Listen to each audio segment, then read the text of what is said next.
Hey guys, welcome back to my channel. This is going to be a new series that I'm starting called From A to Briae, which is just going to be tutorials or me trying new things. So let's get into my iPad apps. So I have a bunch of random pages, partly because I try to keep some of the stuff I don't use separate, and partly because that's just how some apps download it. I should probably clean it up, but it works. First is my productivity folder.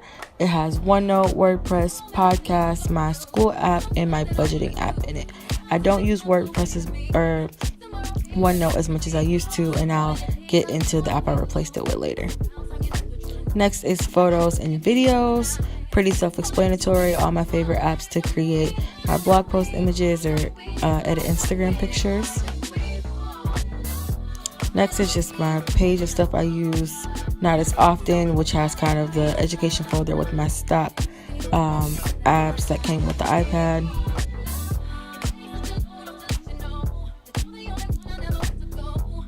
I'm going to take the Strides app and move it to my productivity folder if I can get it to cooperate, because that's something I'm going to try to use a little bit more in the new year. See, I'm struggling a little bit here.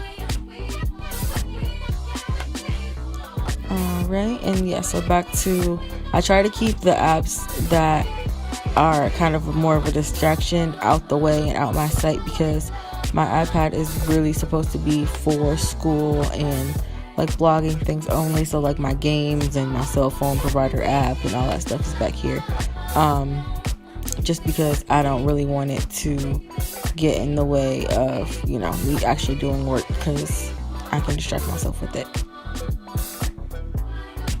Next is Desygner. Desygner is my favorite app to use right now.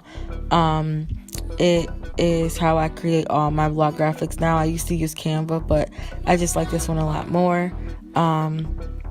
It's really iPad friendly, which I appreciate. So as I'm showing you now, it just goes right into editor mode once you click on it. And then I can move around anything in the image that I want to change. Changing colors, easy. There's a menu bar at the bottom where you can change color, change the font type, and all those different things. So I really appreciate Desygner as an app that I can use for my blogs.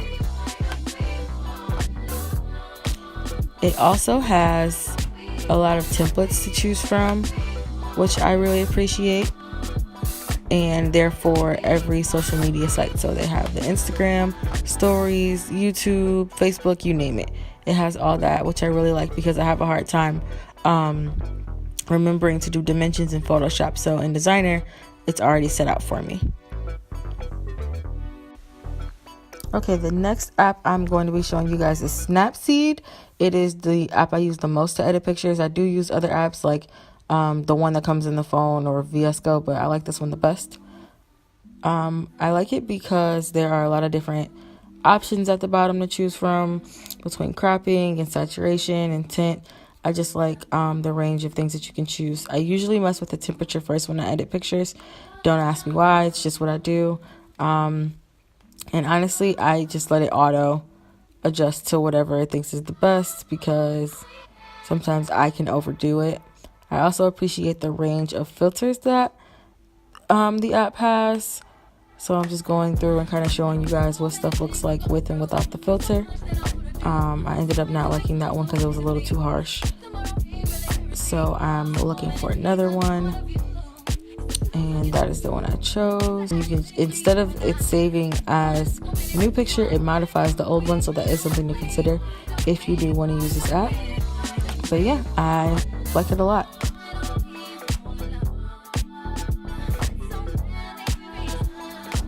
The next app I'm showing you guys is Stride.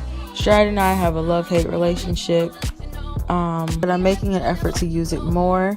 So you just put your items on the side, you slide it to say that you did it. So I have water, my face routine, and praying right now. You can also go in and set future ones. I just decided to start doing yoga, so I added that in to start my first day of yoga classes, so that I don't even have to worry about adding it in later. And then there are a lot of features that you can use in the paid one as well, like tagging them and money budgets and things like that, but I don't really find that that's necessary for me, so I just use it for my quick little main goals that I want to make sure I keep track of. Alright, the next app that I have for you guys is NotesPlus. It's my new favorite note-taking app. As you can see, I have my folder for semester 1 and then all my other random notebooks out on the home page. I'm gonna move that paper one to semester 1 where it's supposed to be really quick. As you can see, it's quick and simple.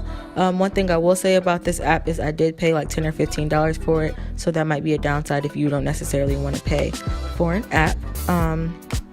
But yeah, let's get into this app. First, you have my semester 1 folder, which has all the work that I've done this semester, obviously. I'm not going to show you too much because my handwriting is trash, but what I do like is that you can put pictures and PDFs and PowerPoints into it. So as you see, I have my PDF here. I highlight and take notes on it, and then it's just with the rest of my notes and my information, which is great because I don't have to go around looking for files and things like that. Next, I'm going to open up a new notebook to show you guys all of the options so you can change the colors. It also has a lot of different types of paper. I'm still gonna go with pink because you guys know I love my pink.